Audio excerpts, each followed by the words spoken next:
안녕하세요. 저는 최근에 신우와 시모 때문에 남편과 상당히 큰 갈등과 마찰이 생기게 되면서 결국 이혼을 하게 된 40대 중반 여자입니다. 최대한 좋게 생각을 해보려 해도 도저히 그 사람들의 행동을 이해할 수가 없어 사연을 신청하게 되었습니다. 남편과는 30대 초반에 만나 결혼을 하게 되었는데요.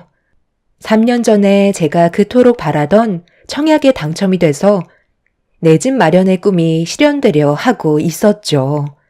그런데 이 소식을 듣게 된 시댁 집안 식구들이 이상한 말을 늘어놓기 시작했어요.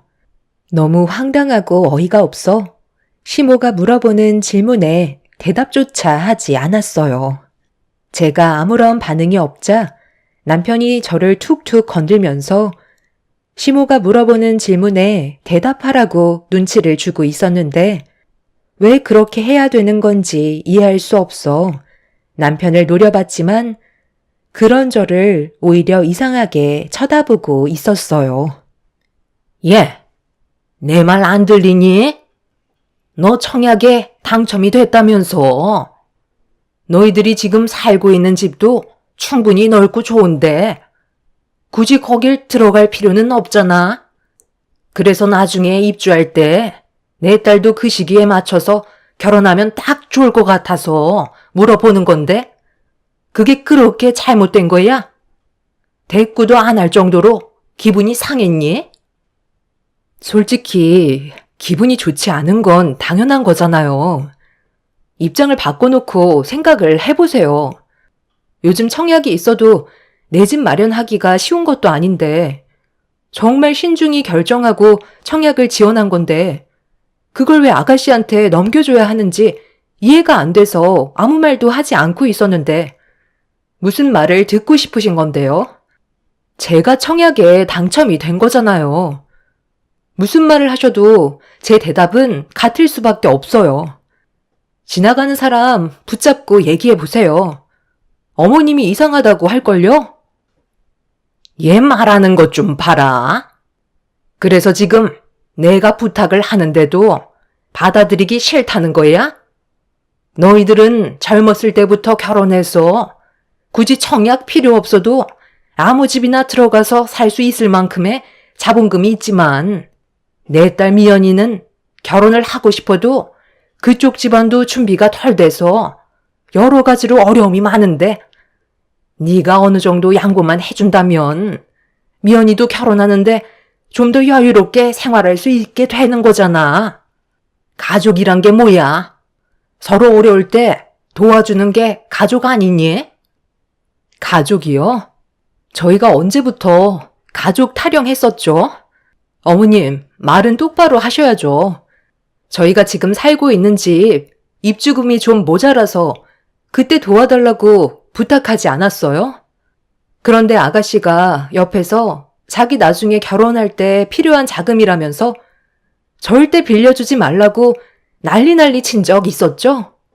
안 갚겠다는 것도 아니었고 저희 둘이 맞벌이 하고 있으니까 5천만 원 정도는 시간만 있으면 갚을 수 있는 돈인데도 그것조차 싫으셔서 저한테 등 돌리지 않으셨어요? 그때 저희가 대출도 너무 많이 받아서 어렵게 부탁드린 건데 충분히 도와줄 수 있다는 거 이 사람한테도 다 들었었는데 아가씨가 빌려주지 말라는 말에 두 귀를 닫으셨으면서 제가 청약 당첨되니까 이건 또 욕심 나시나 봐요.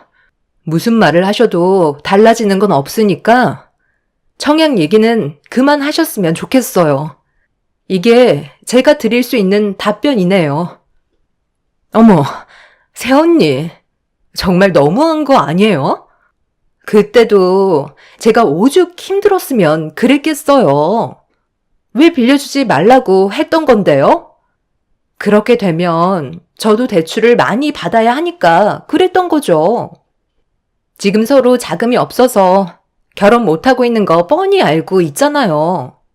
집 문제만 해결돼도 정말 행복하게 살 수 있을 것 같은데 정말 안 되겠어요? 그 집은 너희들 직장에서 꽤 먼 곳 아니야?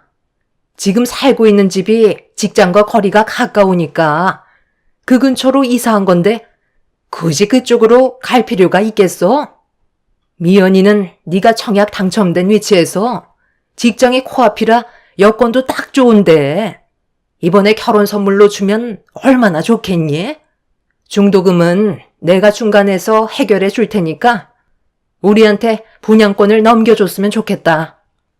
너희들은 그냥 지금 집에서 사는 게 100배, 1000배 좋을 것 같은데 내 말 듣고 서로 좋게 해결 보면 안 되겠니? 더는 시댁 식구들의 말을 들어주고 싶지도 않아 입을 닫아 버렸어요.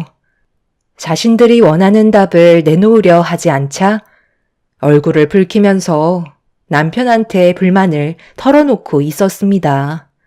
저는 시댁 식구들이 왜 이렇게까지 제가 청약에 당첨이 된 아파트를 본인들이 가지려고 하는지 모르는 게 아니었어요.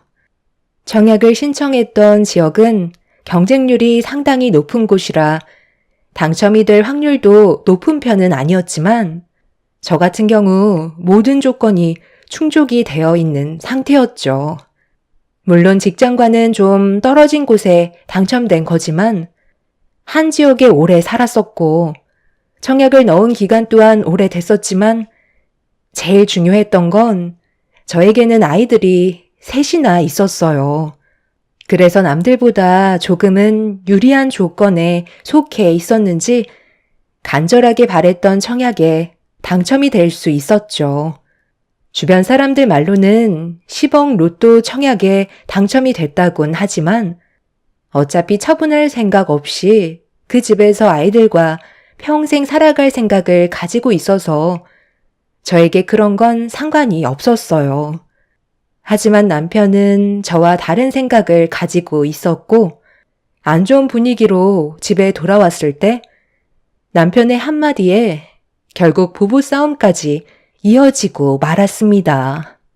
그리고 그동안 쌓였던 불만들까지 전부 다 꺼내서 저에게 상처되는 말들을 쉬지 않고 뱉어대기 시작했어요. 아직 입주할 때까지 시간도 많이 남았는데 꼭 그렇게까지 얘기했어야 돼? 그냥 말로만이라도 생각해 보겠다고 하면 안 되는 거였어? 당신 때문에 지금 집안 분위기가 얼마나 안 좋아졌는지 알아? 지금 우리가 사는 이 집이 좁은 것도 아니고 5이 살기에도 적당한데 굳이 거기로 이사를 가야 되겠어? 우리 엄마 말처럼 결혼 선물로 줘도 되는 거잖아.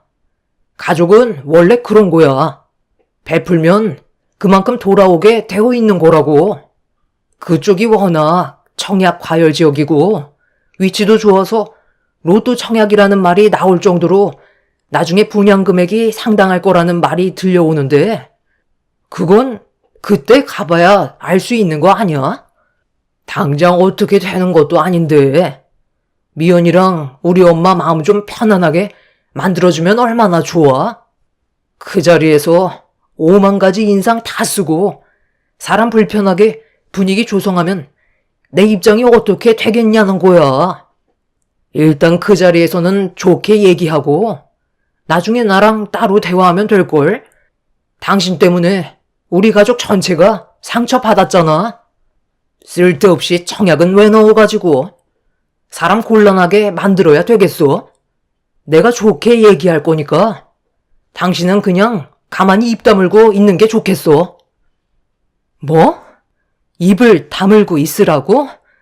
당신 지금 나랑 장난해? 내가 그동안 힘들게 청약 넣고 이것저것 다 알아봐서 조사하고 당첨된 청약을 아가씨 결혼 선물로 주자는 게 말이 되냐고.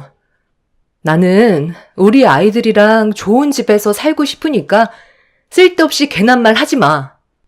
그렇게 거기 살고 싶으면 본인이 청약 넣었으면 된 거 아니냐고. 그럼 알아. 추첨을 통해 당첨됐을지도 모르지. 확실하게 싫다는 의사 밝혔으니까 이제 그만 얘기해. 제가 잘못한 것도 없는데 저를 이상한 사람으로 몰아가는 남편도 이해할 수가 없었어요. 저와 아이들을 우선시 생각해야 되는 게 맞는 건데 남편은 시모와 신우의 말에 더 귀를 기울이고 있었죠. 신우가 결혼을 하고 싶어도 계속 결혼을 미루고 있었던 이유가 신우가 일하는 직장 근처로 집을 알아보고 있었는데 마땅치 않아서 계속 집 문제가 해결될 때까지 조금 더 시간을 가질 필요가 있다고 생각했던 것 같아요. 그런데 신우 직장 근처에는 집값이 상당한 가격으로 책정이 되어 있어서 여러 가지로 어려움을 겪고 있었습니다. 그렇다고 대출도 한계가 있었어요. 그러다 보니 결혼은 계속 미룰 수밖에 없었는데 제가 청약이 당첨되었다는 소식을 듣게 되자 신우가 당첨된 저희 집에서 살고 싶다는 말을 꺼내게 되었던 거죠. 시모도 신우가 결혼식을 계속 미루고 있다 보니까 신경이 많이 쓰여서 얘기한 것 같긴 하지만 상식적으로 누가 신우 결혼 선물로 청약이 당첨된 집을 넘겨주겠어요. 제가 살고 싶은 집인데 그걸 원한다는 것 자체가 말이 안 되는 거였죠. 하지만 시댁 식구들은 오히려 싫다고 반대하는 저를 이상하게 생각하고 있었습니다. 그때부터 남편과 저와의 사이에 금이 가기 시작했어요. 그리고 좀처럼 서로에 대한 감정을 좋게 해결할 수가 없었습니다. 이런 식의 갈등이 지속되기 시작하자 아이들이 보는 앞에서도 자주 싸우게 되는 모습을 보여주게 되면서 저희 가정은 점점 위태로워지고 있었습니다. 저는 그저 좀 더 좋은 환경에서 아이들을 키우고 싶은 마음에 청약을 신청했던 거고 남편도 괜찮을 것 같다고 해서 결정한 건데 전혀 예상하지 못한 일들이 눈앞에 펼쳐지니 어떻게 해결을 봐야 할지 모르겠더라고요. 가족들에게 축하를 받게 될 줄 알았지 분노를 사게 될 줄은 정말 꿈에도 몰랐습니다. 그렇게 냉기가 흐르는 관계 속에 불편함을 가지고 시모가 부르셔서 주말에 어쩔 수 없이 시댁에 들리게 됐는데 거실에 앉아있던 신우가 저를 노려보면서 한마디 툭 던지는 순간 들어오자마자 결국 저도 참아왔던 감정을 터뜨리고 말았어요. 어머, 가족은 생각은 하나도 안 하고 혼자만 잘 먹고 잘 살려는 이기적인 언니 왔어요? 엄마, 저는 이제 그만 나가요. 올케 언니 얼굴 보고 싶지가 않아서요. 아가씨, 지금 뭐라고 했어요? 아무리 불만이 좀 있어도 윗사람한테 그런 식으로 버릇없이 말을 하면 되겠어요? 내가 뭘 잘못했길래 이런 취급을 받아야 하죠? 너도 참, 틀린 말 한 것도 아닌데 왜 이렇게 흥분하고 그래? 오늘 확실하게 얘기 좀 해보고 싶어서 얼굴 좀 보자고 한 거다. 너 청약 당첨된 집에 들어가서 살 거니? 들어가서 살고 싶으니까 청약 신청한 거 아니겠어요? 똑같은 말 반복하고 싶지 않아요. 저는 아이들과 그 집에 들어갈 거고 아가씨한테 줄 생각 전혀 없어요. 그래? 그럼 오늘 너는 이 시간 이후로 내 며느리가 아니다. 무슨 뜻인지 알지? 서로 얼굴 볼 필요 없다는 거야. 중간에서 괴로워하는 내 아들 얼굴 보는 것도 나 또한 힘드니까 나도 이제 그만하고 싶다. 이런 식으로 서로 얼굴 붉히면서 살아봤자 뭐 하겠어? 혼자만 생각하는 이기적인 며느리 나도 보고 싶지 않다. 아, 그래요? 그건 제가 바라는 거였는데 먼저 말씀해 주셔서 정말 감사합니다. 오늘 여기 오는 것도 진절이 나게 싫었거든요. 말이 통하지도 않는 사람들과 함께 살아간다는 게 얼마나 고통스러운 일인지 이번에 뼈저리게 느꼈어요. 그럼 볼일 끝난 거죠?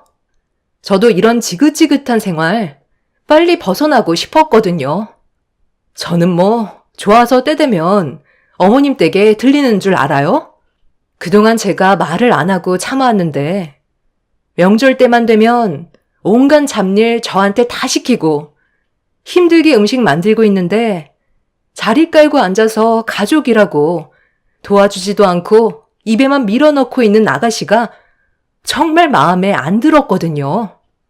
큰일이 있을 때만 가족이 아니라 작은 일에도 신경 쓰고 서로 돕는 게 가족 아닌가요?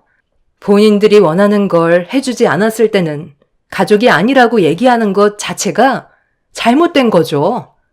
그리고 아무리 가족이라고 해도 해결해 줄 수 없는 것들도 있는 거예요. 인연 끊자고 직접 얘기해 주셔서 정말 감사합니다. 그 말을 간절히 기다리고 있었는데 이제야 속이 후련하네요. 무슨 일이 있더라도 제발 부탁인데요. 오늘 이 시간 이후로 서로 얼굴 볼 일 없었으면 좋겠어요. 그럼 이제 그만 돌아가 봐도 되는 거죠? 당신 지금 뭐 하는 짓이야? 우리 엄마가 서운해서 저러시는 건데 방금 뭐라고 그랬어? 인연을 끊겠다고? 누구 마음대로 인연을 끊어? 이런 식으로 행동하면 더욱더 안 좋아진다는 거 몰라? 설득하고 좋게 풀어나갈 생각은 안 하고 극단적으로 분위기를 이끌어가면 결국 상처만 남을 텐데 당신은 정말 우리 가족이랑 등 돌리고 살고 싶은 거야? 그렇게 되면 나와의 관계에서도 문제가 생길 테고 결국 우리 둘 또한 돌이킬 수 없는 길을 걷게 될지도 모른다고. 그걸 바라는 건 당신 어머님이랑 아가씨 같은데? 그리고 당신도 나랑 헤어지는 걸 원하는 거 아니야? 그래서 지금 이런 식으로 행동하는 거잖아. 청약 문제 때문에 지금까지 계속 서로 얼굴 붉히면서 지내고 있는데 당신은 지금까지 단 한 번도 내 편에 서준 적이 없었잖아. 팔은 안으로 굽는다고 아가씨랑 어머님 편에만 서 있었잖아. 내가 얼마나 지금 난처하고 당황스러운지 알아? 결혼 선물로 아파트를 준다는 게 말이 되냐고. 그렇게 원하면 여건되는 어머님이 어머님 짐 처분해서 해주시던가요. 그러고서 합가를 하시던 하세요. 저한테만 바라지 마시고 아가씨랑 결혼할 남자가 능력이 없으면 다른 남자를 물색하던가. 나처럼 계획을 하고 준비하면 차후에 청약에 당첨될 수 있게 될 텐데 왜 이렇게까지 억지를 부리는지 모르겠네. 차라리 우리 그만하자. 언제까지 이렇게 살 건데? 지금 상황에서 당신과 내가 좋은 관계를 유지할 수 있을 거라 생각해?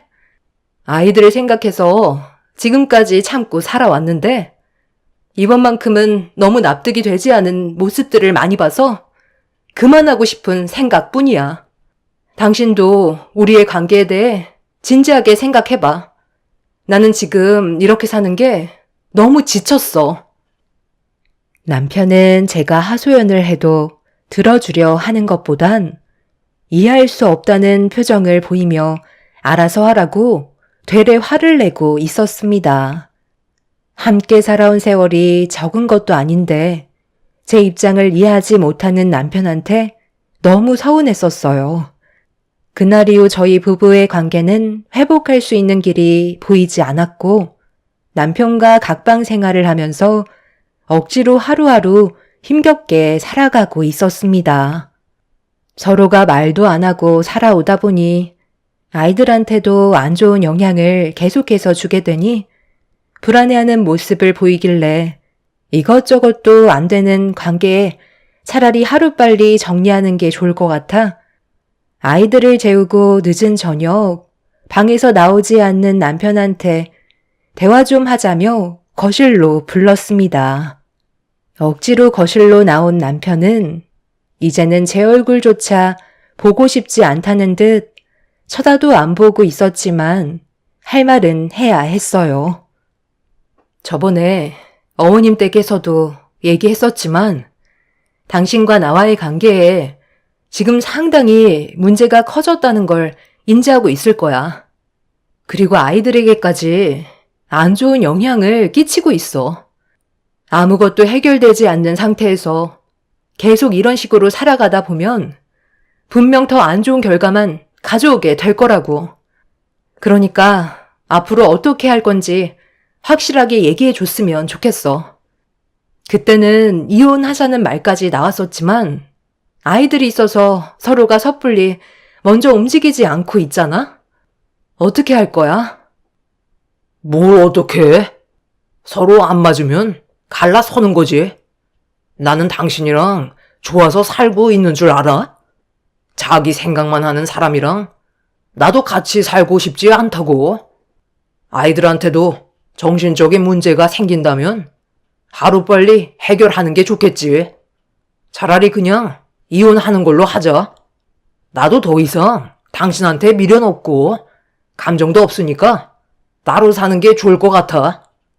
어차피 아이들도 클만큼 컸기 때문에 그게 문제될 거 없잖아. 각자 먹고 살 정도는 벌고 있으니 이혼해도 큰 문제 없을 테고 당신은 청약 당첨된 집에서 아이들 키우면서 살면 되니까 훨씬 편하겠지. 이 말을 듣고 싶어서 지금 나를 거실로 부른 거잖아. 이왕 말 나온 김에 최대한 빨리 이혼하고 갈라서는 게 좋겠다. 나도 이제 내 인생 살고 싶어. 같이 살아보니까 서로 안 맞는 부분들이 너무 많았던 것 같아. 내일 바로 도장 찍으러 가지. 남편은 저와의 관계를 최대한 빨리 정리하고 싶어 했어요. 결국 저희는 이혼을 하기 위해 서류를 준비했고, 최대한 서로 얼굴 붉히지 않는 선에서 해결하길 원했습니다. 남편도 갈라서는 마당에 더는 얼굴을 붉히고 싶지 않았는지 최대한 좋은 쪽으로 합의 이혼을 하기로 이야기가 끝난 상태에서 약속된 날짜에 가정법정에서 만나기로 했어요. 그런데 그날 저는 남편과 이혼을 할 수 없게 되었고 최근까지 시간을 끌어오고 말았죠.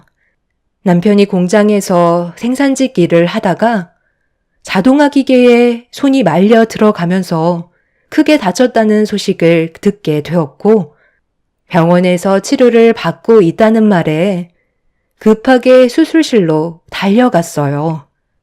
그런데 이 소식을 먼저 들으셨는지 시모가 오열을 하고 계셨고 옆에서 눈물을 흘리고 있던 신우가 저를 보더니 소리를 지르면서 화를 내기 시작했어요. 그리고 오열을 하고 계셨던 시모가 저에게 다가와 제 뺨에 손을 올리면서 머리채를 잡더니 남편이 사고가 난 게 전부 다 제 탓이라면서 병원이 떠나갈 정도로 난리를 치셨어요. 이게 다 너 때문이다. 내 아들이 얼마나 신경 쓸 일이 많았으면 사고가 났겠어. 오늘 이혼하려고 약속이 잡혀 있었다며. 내 아들 생산직에서 일을 하는 거 몰라? 시간 내는 게 얼마나 힘든데. 너랑 이혼하려고 그 시간 빼기 위해 정신없이 움직이다가 사고가 난 거잖아. 이 모든 게 다 너 때문에 일어난 일이니까 평생 죄인처럼 내 아들 책임지고 살아야 될 거다. 이혼?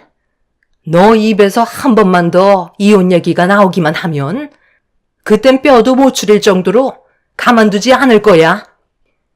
언니가 그냥 나한테 나중에 분양권 넘겨줬으면 이런 일도 없었을 거 아니에요? 고집만 부리지 않았다면 우리 가족은 행복하게 웃으면서 지낼 수 있었을 거라고요.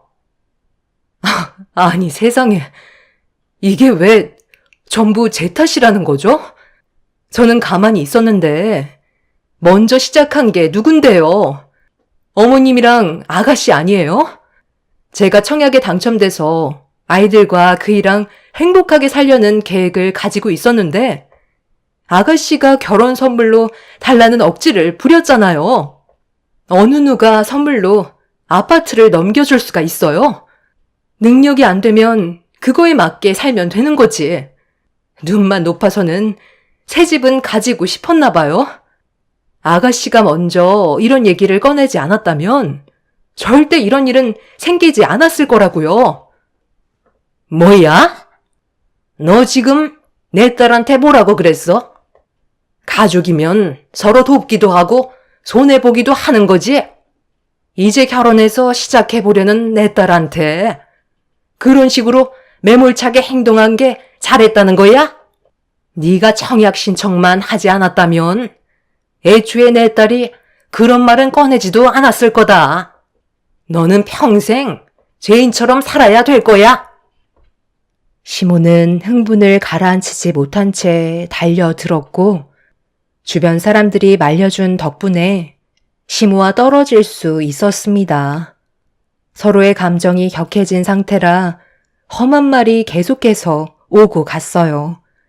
그렇게 몇 시간이 지난 뒤 남편은 수술실에서 나왔지만 상태가 많이 안 좋아 보였습니다.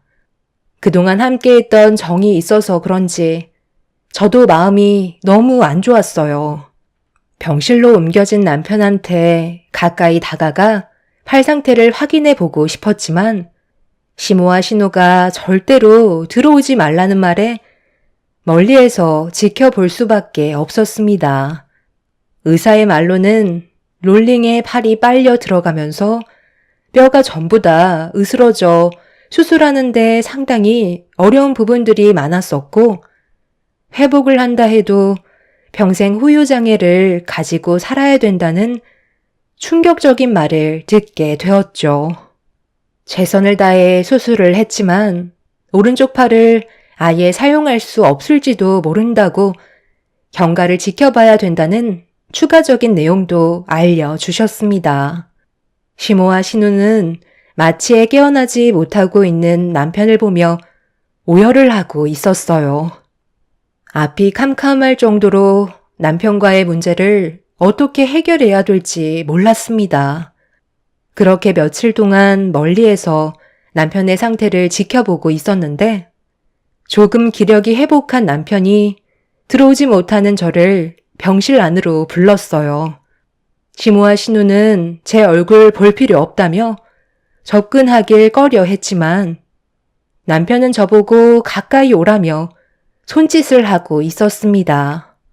그러게 며칠 만에 남편의 몸 상태를 확인해 보기 위해 가까이 다가가자 무슨 할 말이 있는지 저에게 더 가까이 오라며 손짓을 하더군요. 그래서 고개를 숙여 남편이 무슨 말을 하려는지 듣기 위해 좀 더 가까이 다가가는 순간 남편은 왼쪽 손으로 제 뺨을 사정없이 내려쳤고 너무 놀란 저는 뒤로 넘어지고 말았습니다. 이게 다 너 때문이야. 쓸데없이 청약을 넣어서는 집안 전체가 휘청거리고 있잖아. 내 오른팔 어쩔 거야? 감각도 없고 손가락 하나 까딱할 수 없다고. 너만 아니었으면 나는 이렇게 살지도 않았어. 이혼? 내 몸이 이런데 내가 이혼 해줄 것 같아? 평생 당신 등에 빨대 꽂고 살 테니까 당신은 쥐죽은 듯이 살아. 그리고 청약 당첨된 거 내 동생한테 분양권 넘겨줘. 알겠어?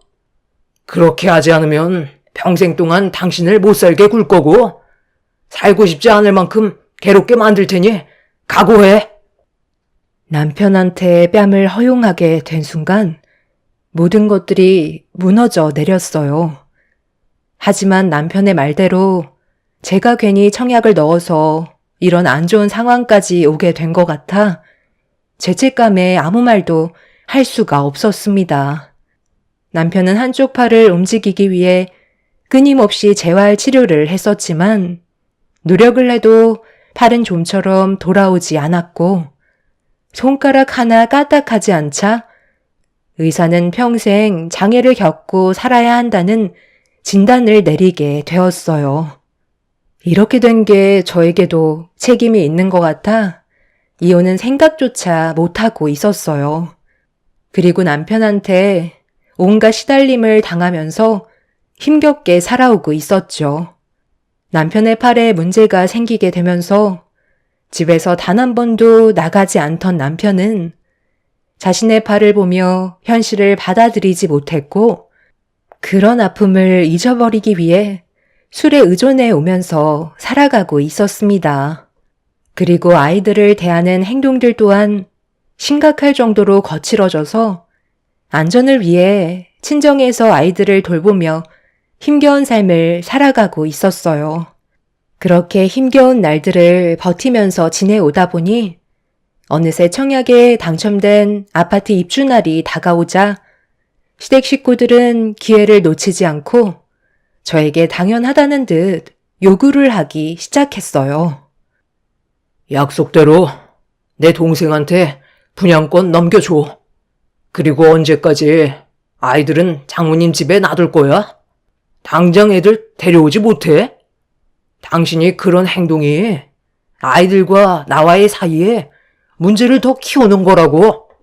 내 팔에 대한 값으로 동생한테 주기로 한 거니까 더 이상 토 달지 말고 분양권 넘겨줘. 알겠어?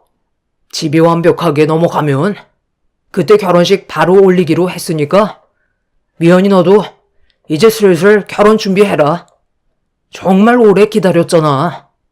엄마도 미연이 결혼식 준비 도와주시고요.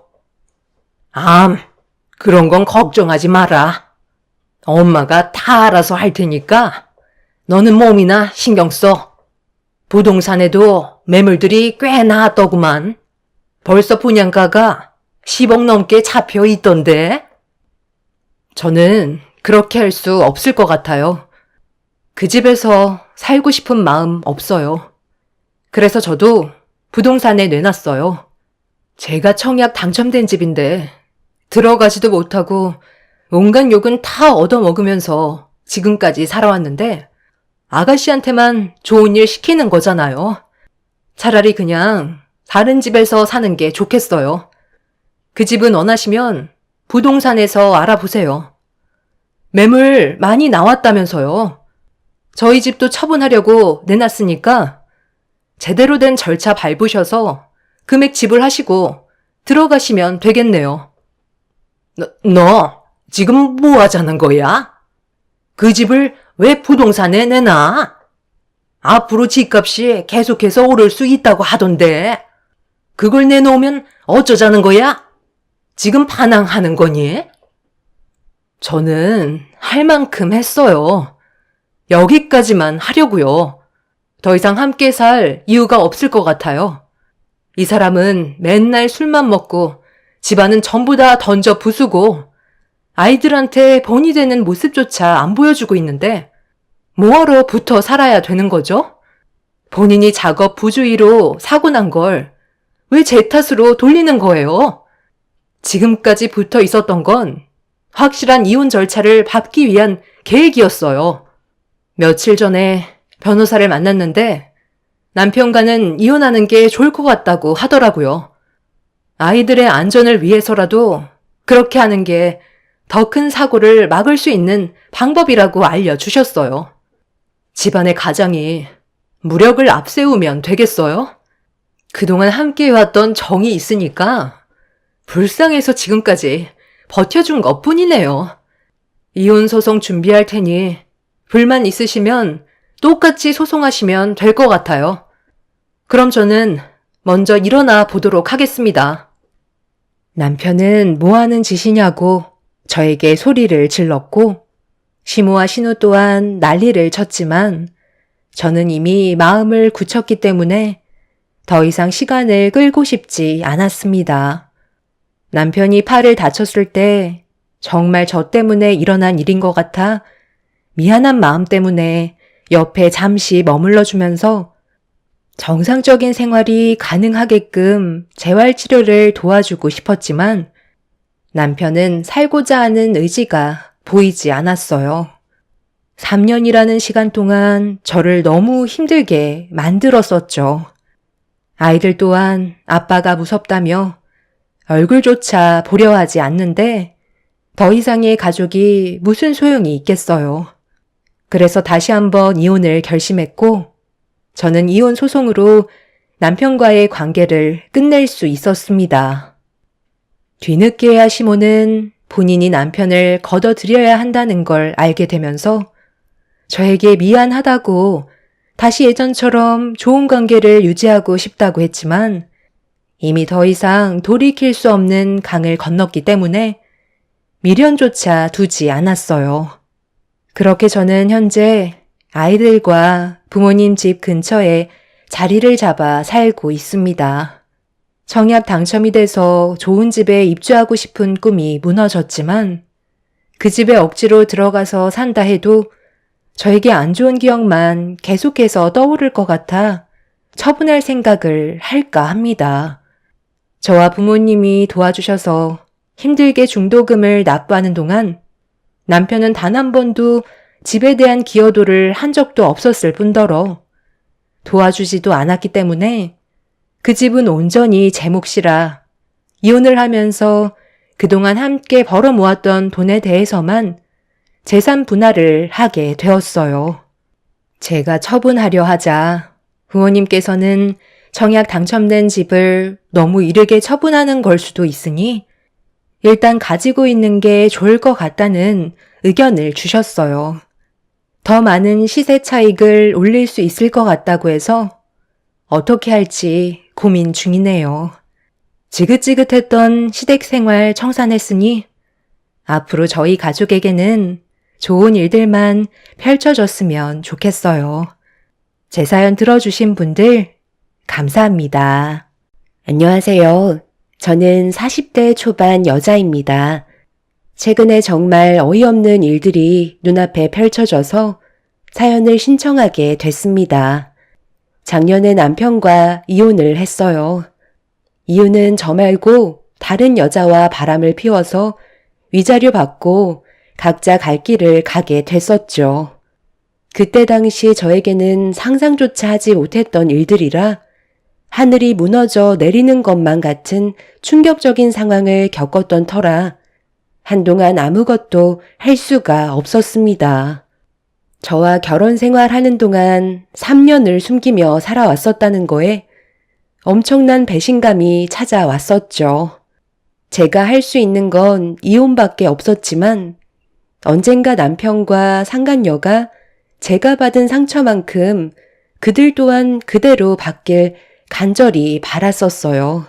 그런데 제 바람이 이루어진 건지 어느 날 부동산 일을 하고 있던 저에게 한 손님이 찾아오면서 온몸에 소름이 돋고 말았습니다. 처음에는 일반 손님인 줄 알았어요. 그런데 손님을 응대하기 위해 대화를 주고받다가 아들 신혼집을 마련해 주기 위해 청담동 쪽에 70평택 주택 매물을 확인해 보고 싶다는 말씀을 하셨었죠. 원하시는 매물이 확인된 게 없던 터라 그 이상이거나 이하의 매물만 있다고 설명을 드리면서 손님이 원하시는 주택이 나올 때까지 괜찮은 매물 몇 개 정도 소개해 드린 뒤 다시 부동산으로 돌아와 차 한잔 하면서 손님이 어떤 생각을 가지고 계시는지 대화를 이어가고 있었는데 한숨을 쉬면서 이번에 참한 교사 며느리를 보게 됐는데 인성도 바르고 집안도 나쁘지 않아서 자기 아들과 아주 잘 어울린다고 자랑을 하시더니 얼굴 한번 보겠냐는 손님의 말에 저도 손님의 핸드폰 속에 있던 사진을 확인해 보게 되었었죠. 그렇게 손님의 핸드폰을 건네받은 순간 저는 입을 다물지 못했었네요. 사진 속에 있던 인물은 1년 전에 저희 남편과 바람을 피웠던 상간녀였던 거죠. 제 반응이 궁금하셨던 손님은 원하시는 대답을 듣기 위해 어떤 거 같냐고 재촉하시면서 물어보시길래 정말 참하게 생긴 것 같다고 놀란 가슴 진정시키며 어색한 미소로 손님이 원하시는 대답으로 대화를 풀어 나갔습니다.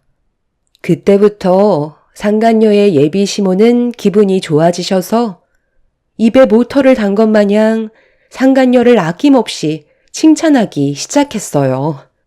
그러면서 본인이 왜 70평대 신혼집으로 알아보는 이유를 알겠냐면서 좋은 며느리를 들일수록 그만한 대우를 해줘야 한다고 괜찮은 매물이 나오면 다시 연락달라면서 조만간 다시 얼굴 보고 얘기하자며 집으로 돌아가셨어요.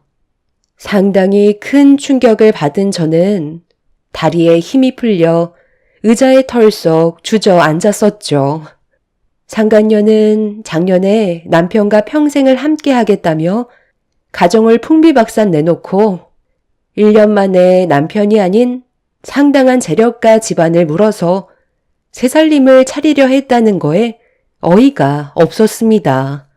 그날 퇴근하고 집으로 돌아가는 동안 정말 많은 생각을 했었죠. 상간녀를 어떻게 처리를 하면 좋을지 상당히 많은 고민을 했었습니다. 저는 상간녀가 전 남편과 어디에서 살고 있는지 알고 있기 때문에 어떤 상황인지 확인이나 해보려고 상간녀 집 앞에 차를 주차한 뒤에 시동을 끄고 주변을 살피면서 집안에도 불이 꺼져 있는 상간녀의 주택을 멍하니 바라보고 있었습니다. 그렇게 한참 동안 상간녀의 집 앞을 멍하니 바라보고 있는데 이게 뭐 하는 건가 싶더라고요. 어차피 전 남편과도 이혼을 했고 이제 더 이상 신경 쓰지 않아도 되는 사람인데 뭐가 미련이 남아서 상간녀 집 근처에 차를 세워두고 주변을 살피는 건지 제가 참 한심해 보였었죠. 그래서 서둘러 집으로 돌아가는 게 속 편할 것 같아 차 시동을 걸려고 하는데 갑자기 상간녀 집 앞으로 남녀가 서로 다투면서 걸어오고 있었습니다. 저는 순간적으로 몸을 숨긴 다음 그 사람들을 바라봤어요. 이건 우리는 이제 끝이라니까? 언제까지 질척거릴 건데? 내가 당신이랑 평생 함께 할 줄 알았어? 우리는 아주 잠깐 튀었던 불꽃에 불과했다고. 우리가 함께한 시간이 잠깐이라고? 이 집에 얼마나 많은 추억을 만들어 왔었는데 갑자기 헤어지겠다는 게 말이 되냐고. 내가 이유라도 알아야 되는 거 아니야? 우리 사이가 단순한 건 아니잖아. 얼마나 힘들게 이루어진 사이냐고. 나도 모든 걸 포기하고 당신을 선택했는데 이제 와서 갑자기 이러면 나더러 어떡하라는 거야. 그래, 단순한 사이는 아니지. 당신은 애딸린 유부남이고 나는 그런 유부남을 뺏어온 상간녀니까. 그런데 그런 꼬리표를 달고 사는 거 나는 원하지 않아. 깨끗한 남자를 원하지. 뒤가 더러운 남자와 평생을 함께할 자신은 없다고. 우리 처음 만날 때 내가 얘기하지 않았어? 언제든 헤어질 마음의 준비는 해야 된다고 몇 번이나 말했었잖아. 같이 지내는 동안만큼은 서로에게 최선을 다하자고 했었지. 평생을 함께 하자는 말을 하지는 않았었다고. 이제 그만 질척거려. 당신이 이러는 거 더욱더 정 떨어진다고. 서로 좋았을 때 헤어지는 게 좋은 기억으로 남겨진다는 거 당신도 잘 알면서 우리 이렇게까지 하지는 말자. 나는 지금 마음의 준비가 되지 않았다니까. 우리 조금만 더 시간을 가지고 다시 생각해보자. 며칠 전까지만 해도 당신은 나밖에 안 보인다며. 사람 마음은 하루에도 수십 번, 수백 번 바뀐다고. 이 집도 부동산에 내놨어. 당신이랑 함께 했던 공간은 이제 추억 속으로만 간직하고 살 거야. 최대한 빨리 집을 처분하는 게 좋을 것 같아서 부동산에 키 주고 아무 때나 들어와서 확인해 보라고 했으니까. 당신도 집 안에 있던 물건들 필요한 건 다시 가져가고 필요 없는 물건들 같은 건 전부 버리는 게 좋을 것 같아. 어차피 집 안에 있는 물건들이며 사진들 다 떳떳한 건 아니잖아? 남들은 우리가 불륜 관계인 걸 모르지만 우리는 서로가 알고 있잖아. 나도 집안에 있던 물건들 최대한 빨리 정리하려고. 여기는 우리의 추억이 담겨 있었던 아지트였지만 이제 이런 짓도 그만해야지. 나도 나이 먹을 만큼 먹었고 정신 차릴 때가 된 것 같아서 제대로 된 삶을 살아보려고. 그동안 내 시간에 들어와줘서 고마웠어. 상간녀는 집으로 들어갔고 전 남편은 눈물까지 흘리면서 자기를 버리지 말라며 무릎까지 꿇고 애원하고 있었어요. 그 모습을 보는데 제가 저런 사람과 결혼을 했었다는 거에 제 자신이 너무 창피스러웠었네요. 상간녀의 단호한 행동으로 인해 모든 걸 잃은 듯한 표정으로 고개를 떨군 채 돌아가는 전 남편을 보고 있는데 왜 저렇게까지 사는지 이해할 수가 없었어요. 저에게 상처 주고 잘 먹고 잘 살겠다던 그 사람이 상간녀에게 버림받은 모습을 보니까 제 속이 다 시원했었습니다. 조금이라도 제가 느꼈던 아픔들을 그 사람도 느꼈으면 좋겠다고 생각했었죠. 그렇게 멀리 사라져가는 전 남편을 한참 동안 바라본 뒤 상간녀 집에 불이 꺼지는 것까지 확인하고 저는 집으로 돌아오게 되었어요. 예상했던 대로 상간녀는 재력 있는 집안에 시집을 가기 위해 전 남편과의 관계를 끊어낼 생각을 가지고 있었던 걸 알 수 있었고 그런 모습을 보고 있던 저는 상간녀가 무너지는 걸 꼭 확인하고 싶었습니다. 그렇게 많은 생각을 하면서 집으로 돌아오니 저희 엄마는 아이들을 재웠는지 방에서 막 나오셨어요. 남편과 이혼을 한 뒤 제가 항상 우울해하는 모습을 보이자 엄마는 그날도 별일 없었는지 물어보셨죠. 한동안 많이 힘들었었지만 그날만큼은 제가 받았던 상처들이 어느 정도는 씻어 내려가는 것 같아 오래간만에 얼굴에 미소가 띄어졌고 그런 저를 바라보시던 엄마는 제가 점점 이상하게 변해가는 것 같다면서 병원에 좀 가봐야 하는 거 아니냐고 걱정스러운 얼굴로 저를 바라보셨어요. 저는 엄마와 오래간만에 맥주를 마시면서 좀 전에 있었던 상황에 대해 말씀드렸고 엄마는 제 말에 경악을 하더니 하루 만에 벌어진 일들에 대해 믿을 수 없다는 표정으로 저를 바라보셨죠.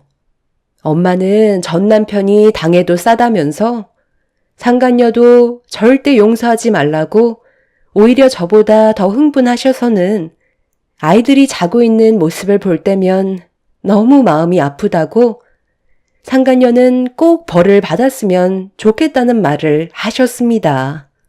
저 또한 상간녀가 행복하게 결혼식까지 가는 건 원하지 않고 있었어요. 제가 살아있는 동안 상간녀가 행복한 삶을 사는 건 두 눈 뜨고 절대 보고 싶지 않았기 때문에 무조건 무너뜨리고 싶었었네요. 그런데 며칠 뒤 평소처럼 아이들 학교를 보낸 뒤 부동산 일을 시작하기 위해 문을 열고 청소를 하고 있었는데 전 남편이 예고도 없이 찾아왔어요. 별로 대화를 섞고 싶지 않아 무시하자 먼저 말을 붙여왔습니다. 내가 너무 아침 일찍 찾아왔지? 할 말이 있어서 왔는데 잠깐 시간 좀 내줄 수 있어? 당신이 나를 용서해주지 않을 거라는 거 나도 잘 알고 있어. 그런데 이렇게 살다 보니까 내가 뭐 하는 건가 싶더라고. 무엇을 위해 이렇게까지 했는지 너무 후회가 밀려와서 다시 바로잡고 싶었어. 당신은 나를 용서해주고 싶지 않겠지만 마지막으로 한 번만 기회를 주면 안 될까? 애들도 보고 싶고 다시 예전처럼 행복했던 삶으로 돌아가고 싶어. 내가 정말 잘못했어. 이미 이혼 서류에 도장 찍고 서로 남남이 됐는데 이제 와서 뭘 되돌리고 싶다는 거야? 당신이랑 나는 이미 끝난 사이 아니야? 이혼할 때 나한테 뭐라고 그랬어? 나한테 돌아올 일 절대 없을 거라고 웃으면서 내 앞에서 상간녀 손잡고 떠났었잖아. 내가 그때 얼마나 큰 상처를 받았는지 알아? 그런데 이혼한 지 1년 만에 내 앞에 나타나서 갑자기 나랑 다시 시작하겠다고 하면 내가 무슨 말이 나올 것 같은데? 그때 친권 포기 각서까지 쓰고 모든 걸 다 포기한 사람이 이제 와서 되돌리고 싶다고? 당신은 나랑 이혼하기 전까지 충분히 바로잡을 수 있는 시간이 상당히 많이 있었어. 내가 당신 다리 붙잡고 아이들을 위해서라도 돌아와 달라고 몇 번이나 부탁했었던 거 잊었지? 그런데도 나를 뿌리치고 상간녀한테 달려가 놓고 이제 와서 이러는 이유가 뭔데? 그 여자랑 헤어지기라도 했니? 그래서 만날 여자가 없으니까 아쉬운 대로 나라도 끼고 살아야 될 것 같아? 절대 받아줄 일 없으니까 아침부터 기분 잡치게 하지 말고 당장 내 눈앞에서 사라져. 내가 어떻게 하면 받아줄래? 시키는 건 뭐든 다 할게. 당신이 원하는 건 그게 무엇이든 할 테니까 제발 마지막으로 한 번만 용서해 주라. 애들이 불쌍하지도 않아? 평생 아빠 없는 자식 만들 거야?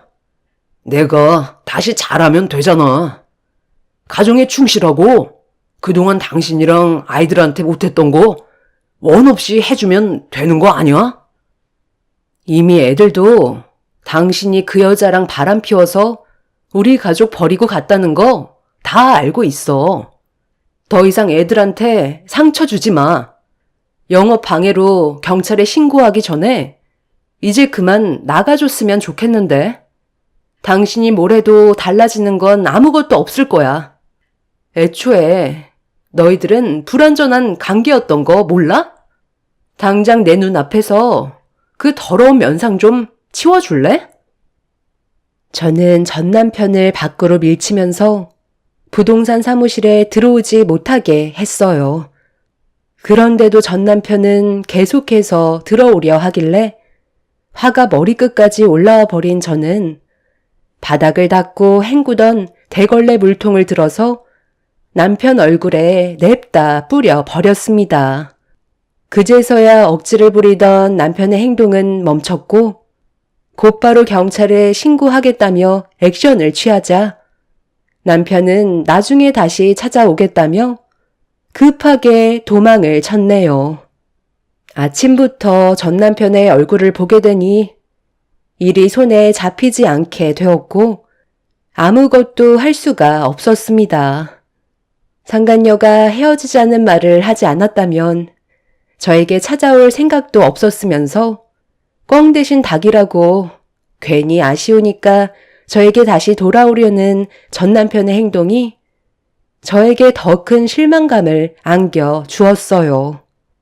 그날 기분이 상당히 안 좋아져서 일찍 집에 들어가는 게 좋을 것 같아 부동산 사무실 문을 닫을 준비를 하려는데 상간녀를 며느리로 들이려는 예비 시모가 저희 부동산을 다시 찾아오셨고 괜찮은 매물이 나온 건 없는지 물어보시길래 저는 순간적으로 머릿속에 스쳐 지나갔던 상황들이 떠올라 기회를 놓치지 않고 이번에 특급 매물이 나왔으니 잠시 앉아서 기다려 달라며 차를 대접해 드렸습니다.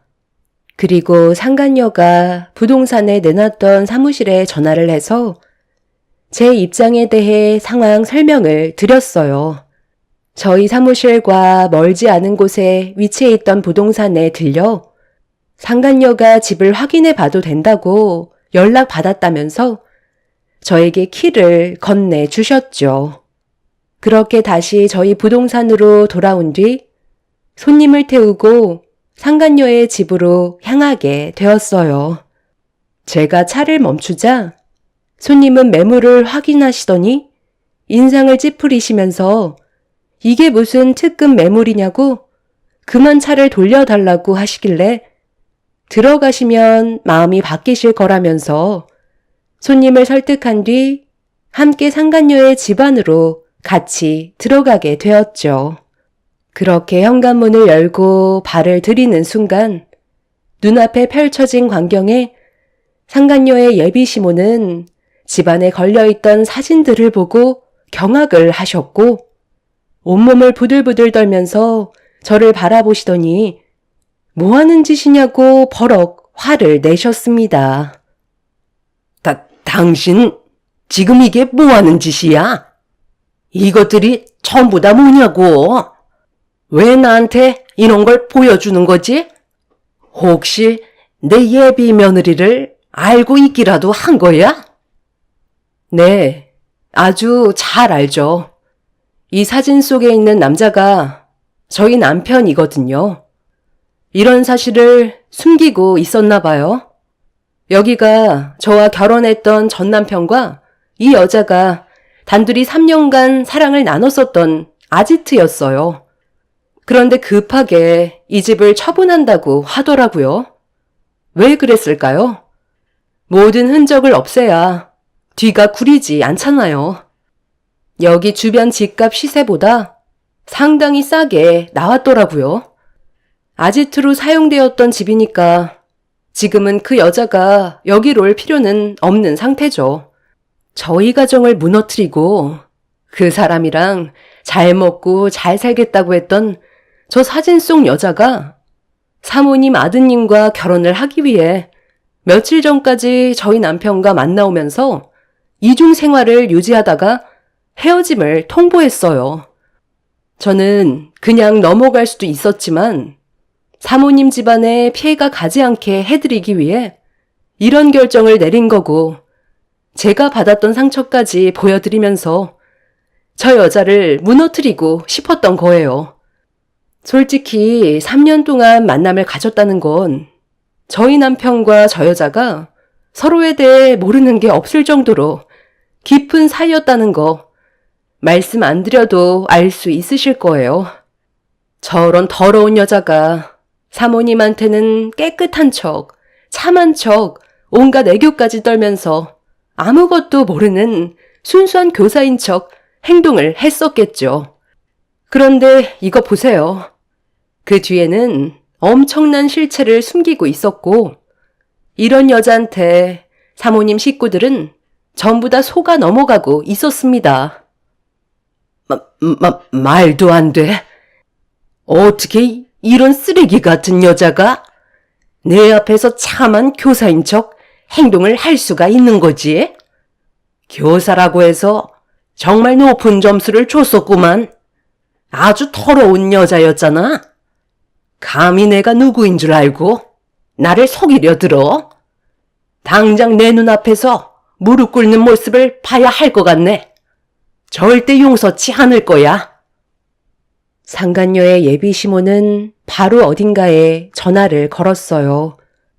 그리고 수화기에서 울려 퍼지는 목소리는 상간녀의 애교 섞인 목소리였지만 바로 튀어오라는 한마디에 상간녀는 발등에 불이 떨어졌다는 걸 인지했는지 순식간에 현관문을 열고 숨을 헐떡이며 들어왔죠. 1차적으로 제 얼굴을 보고 경악한 상간녀는 최대한 침착하게 행동하려고 머리를 굴리는 모습이 눈에 들어왔어요. 상간녀는 예비 시모한테 90도로 인사를 드린 뒤 전부 다 설명드리겠다는 말을 꺼내자 사모님은 상간녀의 말을 들어보기도 전에 뺨을 올려 붙인 뒤 절대 용서할 수 없다며 사람 잘못 건드렸다고 분노를 억누르지 못하고 계셨습니다. 제가 다 설명할게요. 그러니 일단 침착하세요. 이건 저 여자가 전부 다 계획한 거라고요. 저는 사진 속에 있던 남자 전혀 모르는 사이라니까요. 네가 거짓말을 하면 할수록 사태는 점점 심각해진다는 거 몰라? 그냥 지금이라도 늦지 않았으니까 솔직하게 털어놓고 잘못을 인정하지 그래. 이제는 네가 아무 말이나 막 뱉어대는구나. 감히 나를 속이고 내 며느리로 들어올 생각을 했던 거야? 우리 집안이 어떤 집안인지 모르는 건 아닐 텐데. 너 같은 거 감쪽같이 이 세상에서 사라지게 만들 수 있다는 거 몰라?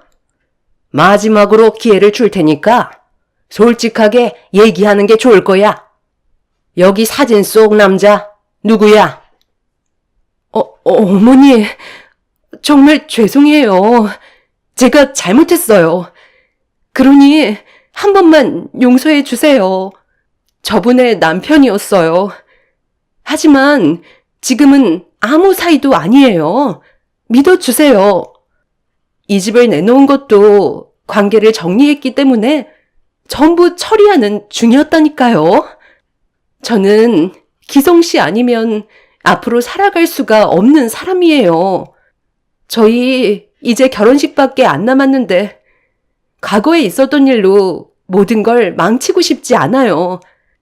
잠깐 스쳐 지나갔던 인연일 뿐이고 저 사람한테도 이건 잘못이 있는 거라고요. 저 여자가 자기 남편 간수 못해서 이런 상황이 온 걸 지금 제 탓으로 돌리고 있는 중이라니까요. 제가 어머니한테 얼마나 잘하는지 아시잖아요. 너 때문에 우리 가정은 아직까지 휘청거리고 있고 아이들은 지금도 정신과 치료를 받고 있는 중이야. 너 하나 때문에 우리 가정은 무너져 버렸다고. 나 참, 아이들까지 있었어? 그럼 자식 있는 남자를 건드렸다는 거야? 너네 앞에서는 참한 척 하더니만 절대로 해서는 안 되는 일들을 저질렀었단 말이지? 좋게 넘어가려 했는데 안 되겠구만. 우리가 받은 손해가 너무 막대하기 때문에 그에 따른 위자료 소송은 당연한 거고 너는 이 바닥에서 앞으로 얼굴을 들고 다니지 못할 테니까 각오하는 게 좋을 거야. 이거 놓지 못해? 내 다리 붙잡아봤자 소용없다니까. 너는 사람 잘못 건드렸어. 세상이 아주 만만하지? 사모님은 상간녀를 일으켜 세우더니 양뺨에 수차례 손을 올려 붙였고 얼굴이 퉁퉁 부어오른 상태에서도 상간녀는 그 집안의 며느리로 들어가야 된다면서 손이 발이 되도록 빌고 있었어요.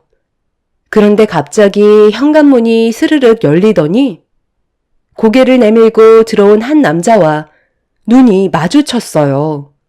충격적이게도 전 남편이었습니다. 혜인아, 너 이게 무슨 꼴이야? 왜 울고 있는 건데? 그리고 얼굴에 손바닥 자국은 또 뭐고? 저기요, 아줌마. 그쪽이 우리 혜인이 이렇게 만들었어요? 그 짝이에 가정을 버리고 바람 피운 사람이구만. 딱 봐도 여자들한테 엄청 찝쩍거리게 생기긴 했네. 끼리끼리 논다더니 정말 둘이 딱 어울리는 한 쌍이네. 아침부터 나한테 찾아온 이유가 뭐야? 저 여자한테 아직까지 미련이 남아있었으면서 나랑 다시 잘해보겠다고 울고 짜고 했던 거 전부 다 연기였던 거야? 나한테는 혜인이가 내 삶의 전부라고. 당신이 이런 상황을 만든 거지. 남의 집에 함부로 들어오면 주거 침입죄에 걸린다는 거 몰라? 당장 고소 진행할 거라고. 고소?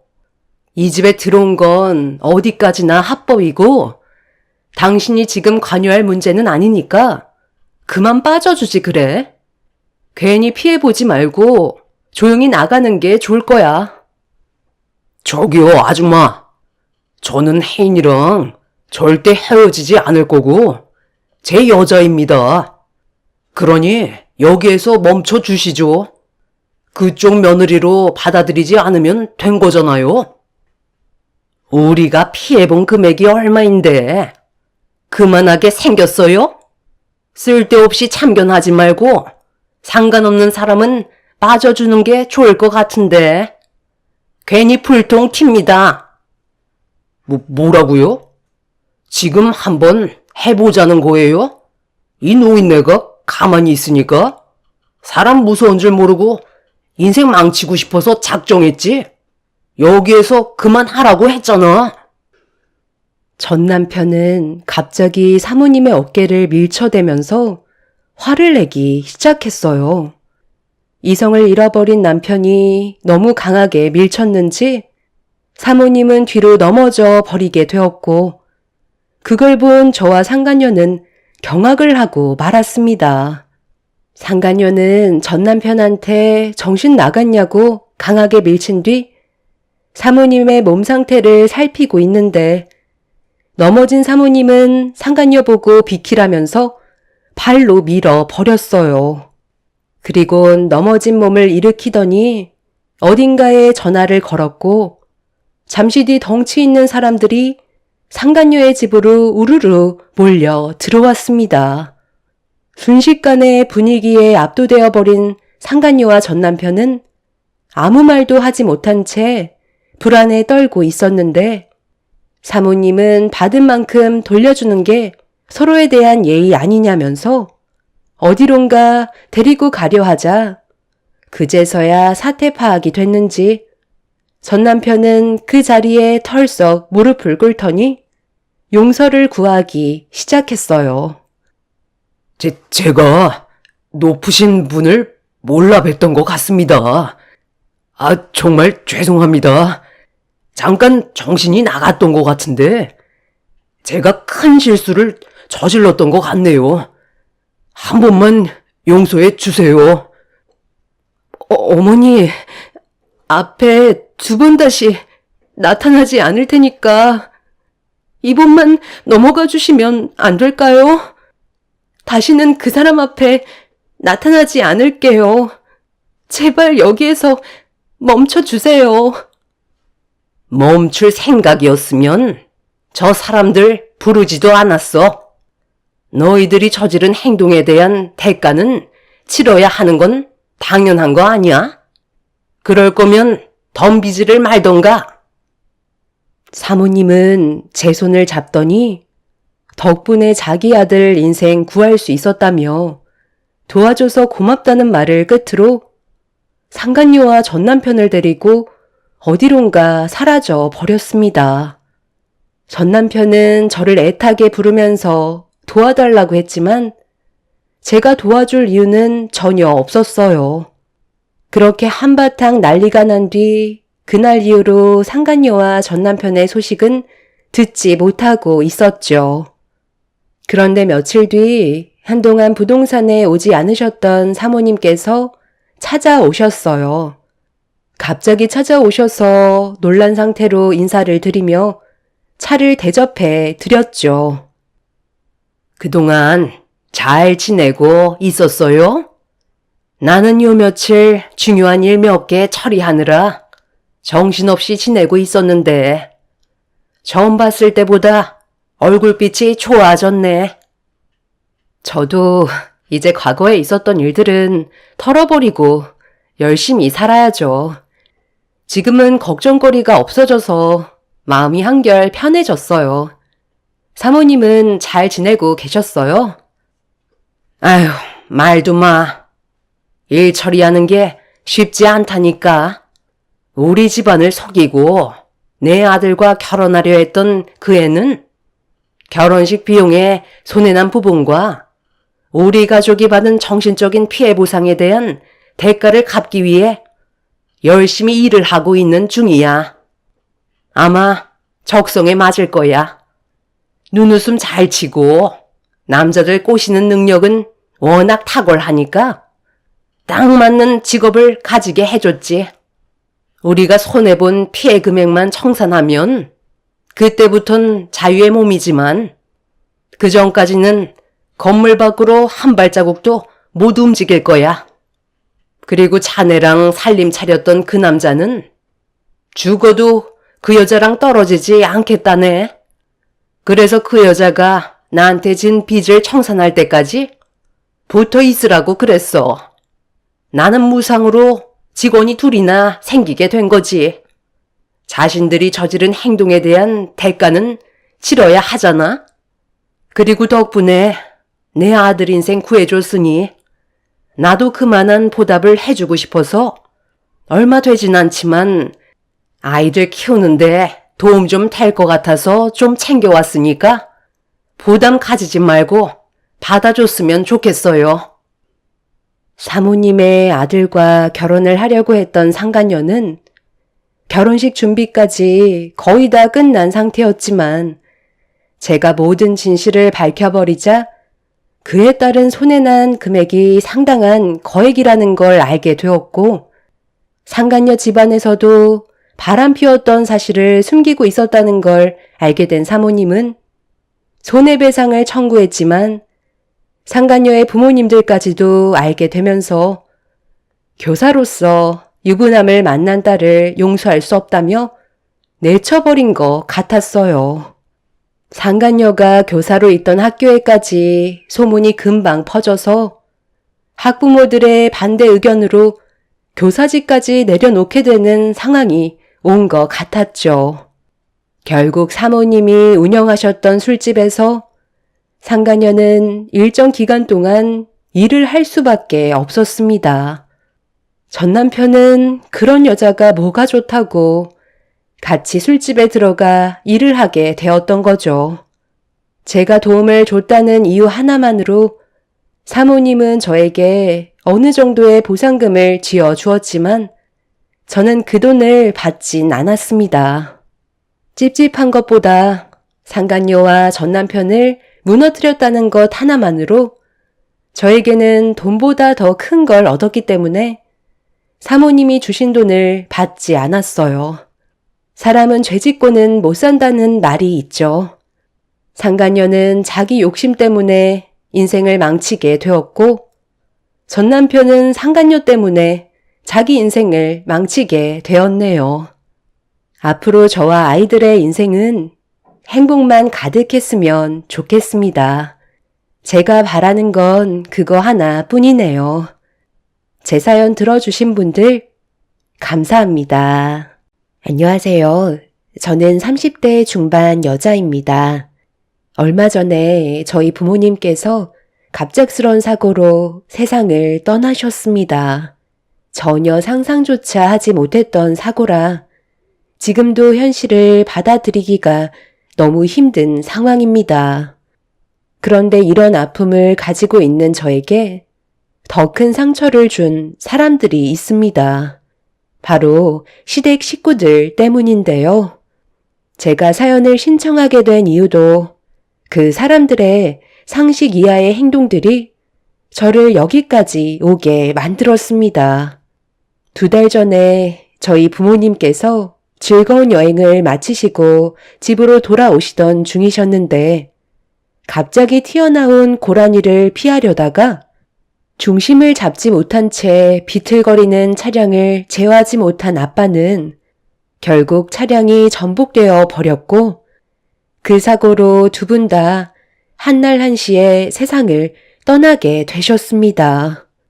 정말 믿을 수 없는 일이 저에게 닥치게 된 거였죠. 그렇게 장례를 치르는 사이 시부모님께서 장례식장을 방문해 주셨고 시모는 저에게 천천히 다가오시더니 제 손을 꼭 잡으셨어요. 어두운 얼굴을 하며 저를 바라보시는데 손에서 무언가가 느껴져 손바닥을 펼쳐봤더니 제 손에 쥐어진 건 꼬깃꼬깃한 10,000원짜리 3장이 올라가 있었어요. 저는 시모의 행동을 이해할 수가 없어 아무 말 없이 시모를 쳐다보았죠. 한꺼번에 2분을 떠나보냈으니 얼마나 마음이 아프겠어? 내가 너한테 무슨 말을 하더라도 위로가 되겠니? 그러니 부조금이라도 받아야 되지 않겠어? 얼마 안 되는 거지만 그거라도 받아라. 인생이라는 게 참 웃기지? 사돈분들이 갑자기 세상 떠날지 누가 알았겠어? 그래도 산 사람은 살아야 되지 않겠니? 그나저나 장례식장에 와주신 분들은 이게 다인 거야? 두 분 다 그동안 인간관계가 별로 좋지 않았었구만. 자리가 꽉 차야 되는데 비어있는 곳이 너무 많네. 밥이나 먹어야 쓰겄다. 장례식장에서 육개장은 먹을만 하거든. 대충 이따가 들어갈 테니까 우리는 신경 쓰지 말고 가서 눈이라도 좀 붙이든지 해라. 시몬은 저에게 부의금이라며 구겨진 지폐 3만 원을 주셨어요. 저와 평소에 사이가 좋지 않았던 시몬은 저희 부모님이 세상을 떠나셨는데도 저에게 상처를 주려고 이해하기 힘든 행동을 보이셨습니다. 보통 부의금을 봉투에 넣어 함에 넣지 않나요? 그런데 저에게 3만 원을 주셨던 시모가 어떤 의도로 그런 행동을 하셨는지 저는 이해할 수가 없었네요. 기분이 상하고 당장이라도 시모에게 달려가 한마디 하고 싶었지만 그날은 저희 부모님의 장례였기 때문에 최대한 안 좋은 감정을 억누른 채 화를 삭히고 있었습니다. 그런데 남편이 시부모님과 함께 술 한잔 하면서 대화를 나누고 있었는데 갑자기 자리에 일어나시더니 부모님 영정사진에 앉아있는 저에게 다가오셨어요. 별로 보고 싶은 얼굴은 아니었기 때문에 신경 쓰지 않고 있었죠. 시모는 저를 바라보며 앉으셨고 충격적인 말을 꺼내셨어요. 그게 정말이냐? 두 분 다 생명보험이 들어있었다며? 방금 내 아들이 그러던데 사돈 어른이랑 안사돈 각각 3억씩 나온다고 하더라. 그래도 너한테 직접 들어야 확실한 거니 너 입으로 얘기 좀 해봐라. 정말 3억씩 나오는 거니? 그럼 총 6억인데 그 정도면 적지 않은 금액이잖아. 이게 웬 떡이니? 그렇잖아도 이번에 시애미가 살면서 평생 소원이 있었거든. 이참에 우리 집을 하나로 합치는 게 어떨 것 같니? 너희 집이랑 우리 집 합치고 사돈분들한테 지급되는 보험금 6억으로 우리 이번에 좋은 곳으로 이사가면 좋을 것 같은데 여기에서 이런 말 하는 게 좀 그렇긴 하지만 어차피 지금 얘기하나 그때 얘기하나 그게 다르진 않잖아. 48평 정도면 같이 사는 거 그게 부족하지 않을 것 같은데 한강뷰가 보이는 곳으로 이참에 이사 가는 게 어떻겠니? 모자란 부분은 대출 조금 더 받아서 가면 되니까 우리 그렇게 하자. 그렇게 해준다면 이거 하나는 꼭 약속 지키마. 집안 살림은 내가 다 해줄게. 당연히 삼시세끼까지 포함이지. 너는 그냥 몸만 오면 되는 거야. 다른 건 전혀 신경 쓰지 않아도 된다. 그렇게 해줄 수 있지? 이참에 집 좀 넓히면 좋잖아. 그리고 한강이 보이는 아파트 하나 가지고 있으면 시간이 지날수록 그 가치는 더욱더 높아질 거고 지금 시세보다 훨씬 더 많이 오르게 될 거라고. 돈이 돈을 펀다는 거다. 그동안 자금이 많이 부족해서 엄두도 못 내고 있었는데 이참에 사람답게 좀 살아보자.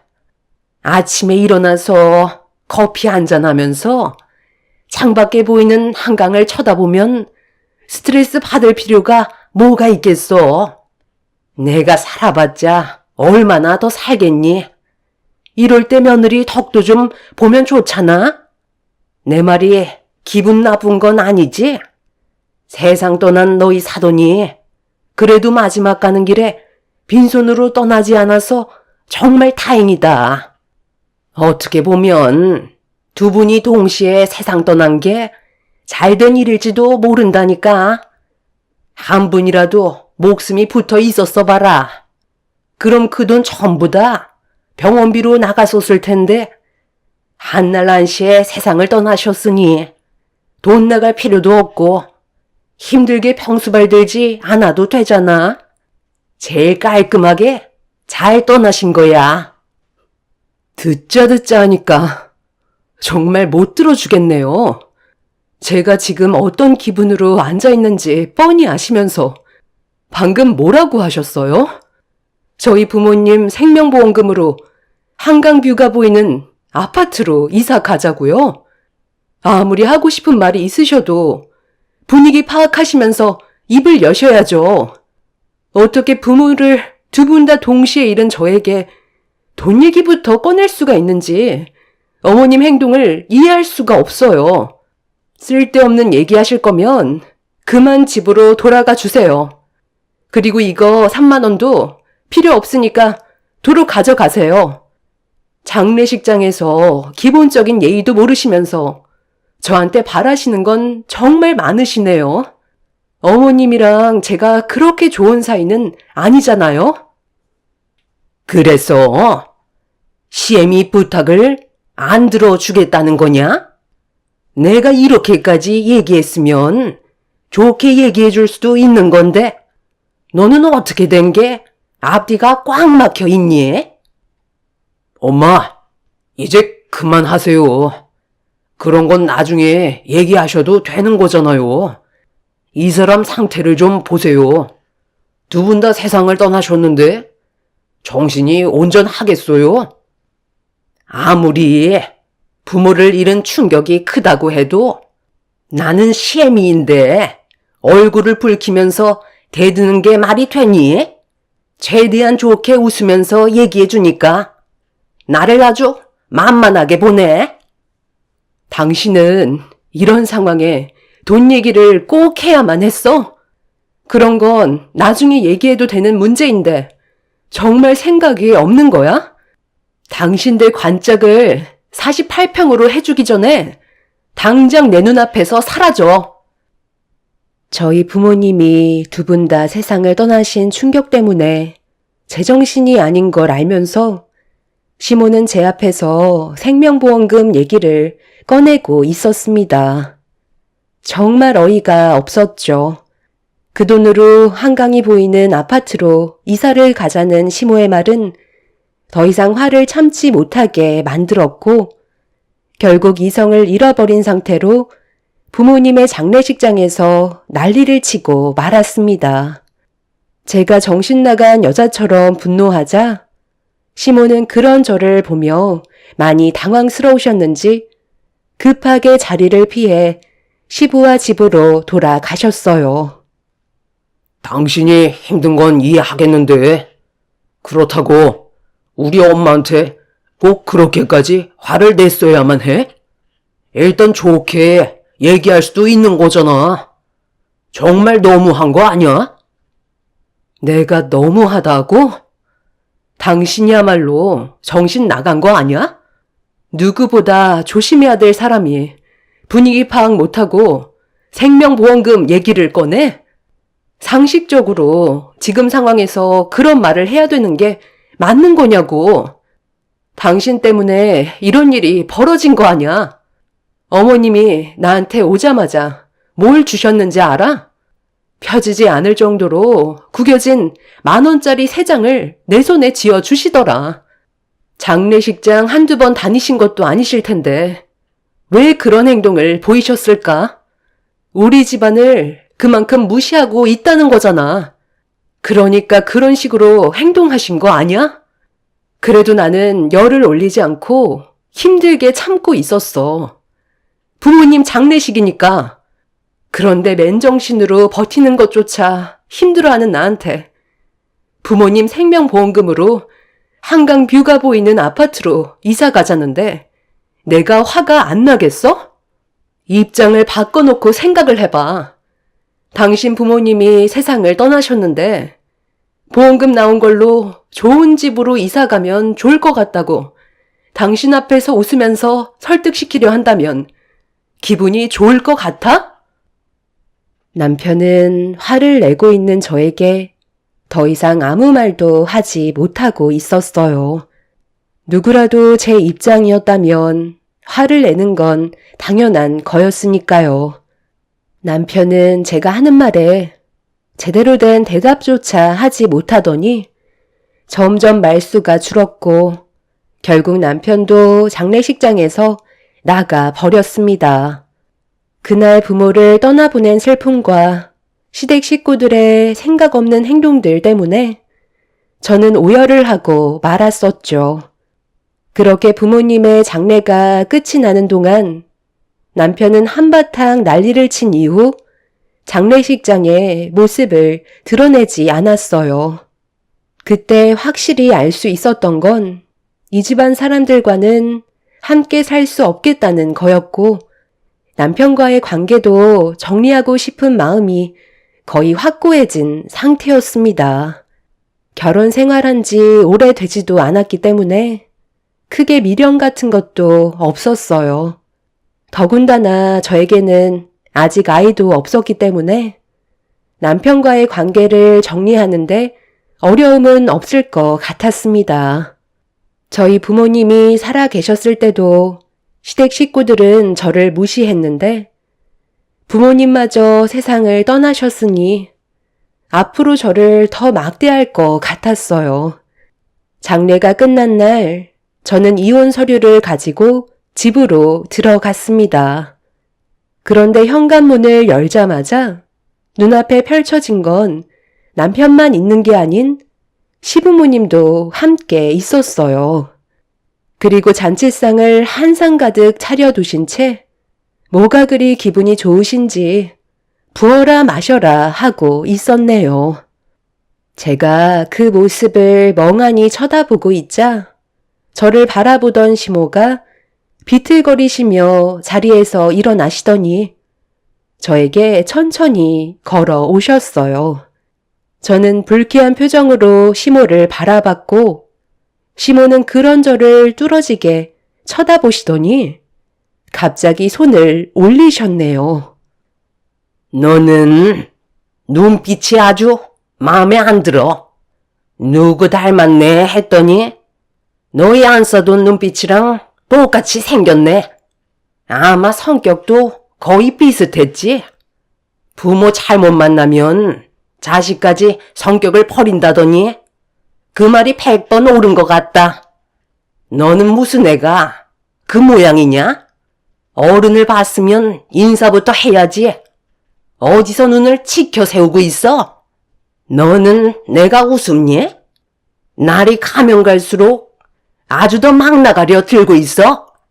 장례식장에서 나한테 보였던 행동에 대해 무릎 꿇고 손이 발이 되도록 빌어라. 뭐라고요? 제가 왜 어머님한테 무릎을 꿇어야 되는 거죠? 잘못을 한 게 없는데 왜 욕을 먹어야 하는지 이유를 모르겠네요. 오히려 어머님이 저한테 사과를 하셔야죠. 저희 부모님 장례식장에서 그 난리를 쳐놓고 가셨으면서 저한테 조금도 미안한 감정이 안 드시는 거예요? 저는 오늘 저 사람한테 이혼 통보하려고 온 거예요. 더 이상 이 집안 식구가 되고 싶지 않거든요. 당신만 사인하면 돼. 그럼 우리 관계도 여기서 끝이야. 당신도 그걸 원하는 거잖아. 내가 왜 이혼을 해줘야 되는 거지? 나는 전혀 그럴 생각 없는데. 타당한 이유가 없잖아. 오히려 상처는 우리가 더 크게 받았다는 거 몰라? 대화를 하다 보면 궁금한 거 물어볼 수도 있는 거지. 그거 가지고 그 난리를 피워서 상황을 이 지경으로 만들어? 우리 엄마가 한강뷰에서 살고 싶다고 말도 못해? 그래, 내 아들 잘한다. 나도 이참에 한번 그런 곳에 살아보고 싶었던 것 뿐이다. 그 돈 어차피 통장에서 썩고 있을 거잖아. 그래서 시엠이 손 좀 들어달라고 했던 건데 네가 이렇게까지 난리칠 줄은 정말 꿈에도 몰랐다. 그동안 시엠이를 얼마나 만만하게 봤으면 장례식장에서 많은 사람들이 보는데 삿대질을 하면서 화를 낼 수가 있는 거니? 옛날 같았으면 너는 뼈도 못 추렸어. 쓸데없이 고집 부리지 말고 당장 나한테 사과부터 해라. 그렇지 않으면 이 집에서 발도 들이지 못할 줄 알아. 알겠니? 아들, 너도 제대로 된 사과 받기 전까지는 절대 용서해주면 안 된다. 이참에 확실하게 버르장머리를 뿌리 뽑아야 돼.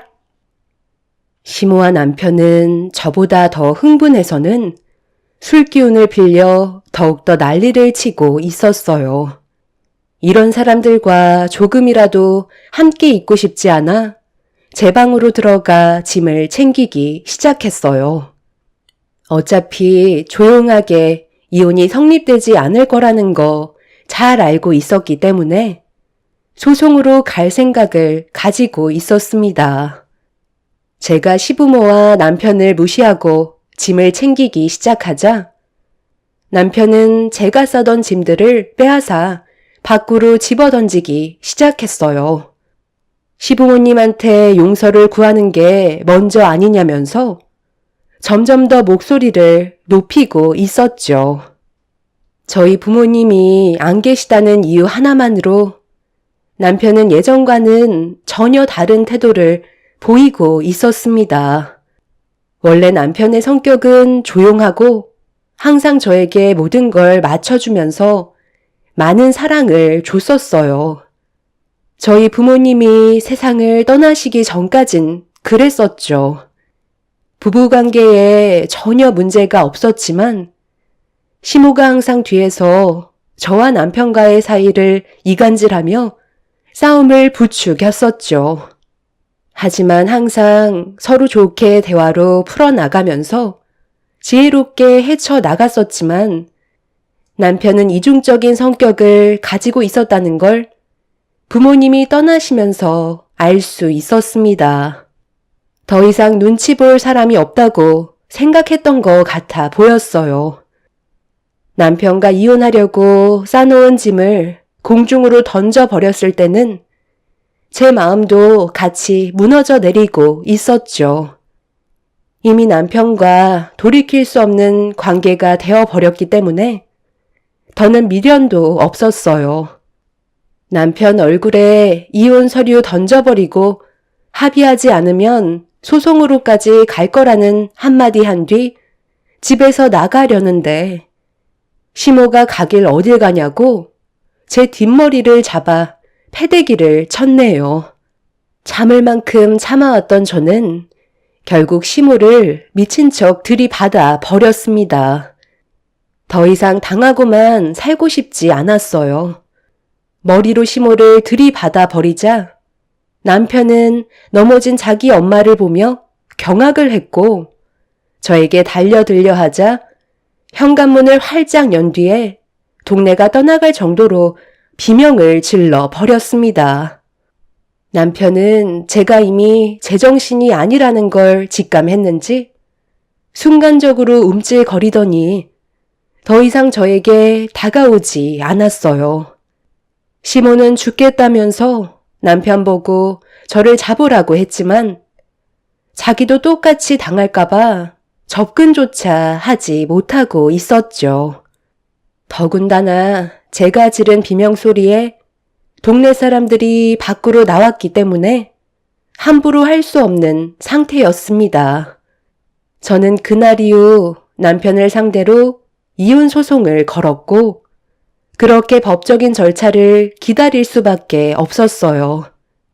분노한 시모는 이혼만큼은 절대 해줄 수 없다고 했지만 법이라는 게 시모가 생각하는 것처럼 이루어지지는 않았었죠. 변호사는 그동안 시모가 저를 대했던 행동들과 남편이 보였던 모습들을 봤을 때 제 신변에 위험이 있다고 판단해 소송으로 들어갈 시 이혼이 가능하다는 말을 들을 수 있었습니다. 당연히 제가 받았던 정신적인 피해 보상에 대해서도 진행을 하려 했었고, 더 중요한 건 저희 부모님께서 무상으로 제공해 주었던 상가에 대한 문제였어요. 원래 시부모님께선 식당을 운영하셨었는데 부모님이 가지고 계셨던 단층으로 된 상가 건물이 공가가 되어버려 처분하려 하자 시모는 항상 식당이 작다고 불만을 가지셨었는데 이 소식을 듣게 된 시모는 저희 부모님을 설득해 자리 잡을 때까지 무상으로 제공받기로 약속을 하셨었죠. 하지만 그건 어디까지나 저희 부모님이 살아 계셨을 때라 이혼 소송을 하면서 그 상가도 처분하려고 부동산에 내놓으려 하자 며칠 전까지만 해도 난리를 치던 사람들이 갑자기 태도가 180도 변해선 언제 그랬냐는 듯 저에게 살가운 모습을 보여주고 있었어요. 아무리 그래도 이건 아니지. 서로 감정이 안 좋아지다 보면 당연히 상처되는 말도 몇 번 할 수도 있는 거고 몸싸움도 생기는 건데 그걸 식당이랑 엮는 건 나는 아니라고 본다. 이건 우리 생계가 걸려있는 문제라고. 가뜩이나 요즘 손님들도 안 와서 경제적으로 많이 힘들어졌는데 월세를 받겠다니. 그래도 우리가 가족이었는데 그건 좀 너무하다고 생각되지 않니? 내 아들과 이혼을 해도 식당은 계속 무상으로 제공해 줘야 되는 게 맞지 않을까? 그건 저희 부모님이 살아 계셨을 때고요. 지금은 상황이 바뀌었잖아요. 그리고 누가 가족이에요? 저는 지금까지 저 인간이랑 결혼 생활하는 동안 단 한 번도 당신들을 가족이라고 생각해 본 적이 없었다고요. 저희 가족을 이용하려고만 들었지 진심으로 대해준 적은 없었잖아요. 막상 제가 극단적으로 행동하려고 하니까 상황이 불리해진 거 같으세요? 이렇게까지 만든 건 전부 다 당신이 저지른 행동 때문에 발생된 거잖아요. 이번 달까지 월세 맞춰주지 않으면 당장 상가 뺄 테니 무조건 자금 마련해 두세요. 당신 집안이 망하든 말든 그건 더 이상 제가 상관할 바가 아니죠. 저는 지금 눈앞에 뵈는 게 없는 사람이거든요. 시모는 얼굴이 사색이 돼서는 저에게 월세를 줘야 된다는 거에 상당한 불만을 제기하고 있었어요. 하지만 저는 눈 하나 깜빡하지 않았고 그 집안 사람들의 사정을 일절 봐주지 않았습니다. 그동안 무상으로 상가를 제공받아 벌어들인 수익이 있으면서도 돈이 없는 척하는 모습을 보니 저는 더욱더 화가 치밀어 올랐었죠. 호의를 당연한 권리로 생각하는 시모에게는 조금도 베풀고 싶지 않았네요. 제가 단호하게 나가자 남편까지 찾아와 저를 설득하려고 거짓된 모습을 보여주고 있었어요. 이건 우리 둘의 문제이지. 부모님이 운영하는 식당은 그냥 놔두면 안 될까? 경기도 안 좋은데 어떻게 월세를 내면서 식당을 운영해? 당신도 봤잖아. 지금 먼지만 쌓이고 있는데 월세까지 내면 우리는 뭐 먹고 살라는 거야. 그동안 함께했던 정도 무시 못하는데 이건 좀 봐주면 안 될까? 내가 이렇게 부탁할게. 나는 그렇게 해야 될 이유가 없다고 생각하는데 당신은 이미 나랑 남이 되어 버렸는데 그런 사정까지 봐줄 필요는 없잖아. 그러게 누가 우리 부모님 장례식 때 그 난리를 치래? 당신 어머님이 장례식장에서 나한테 했던 행동들이 상식적으로 맞는 거야? 팔은 안으로 굽는다고 결국 당신도 그때 내 편이 아닌 어머님 편을 들어줬잖아. 그 상황은 누구라도 내 편을 들어줘야 했던 거라고. 생명보험금으로 한강뷰 아파트로 이사 가자고? 다시 생각해봐도 정말 어이없는 거 알아?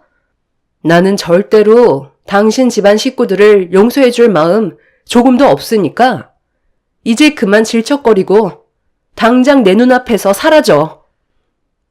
솔직하게 얘기할게. 식당 한번 살려보겠다고 나까지 회사 그만두고 부모님 돕고 있는 거 알지?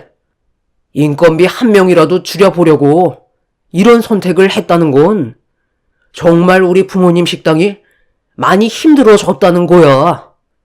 그리고 거기에서 끝이 아니야. 얼마 전에 우리 집에 압류 스티커 붙었어. 부모님께서 돈 좀 만져보시겠다고 아파트 보증금 빼서 공동 투자를 한 것 같아. 그런데 지금 상황이 꽤 어려워졌나 봐. 원금도 못 찾고 있다고 하셨어.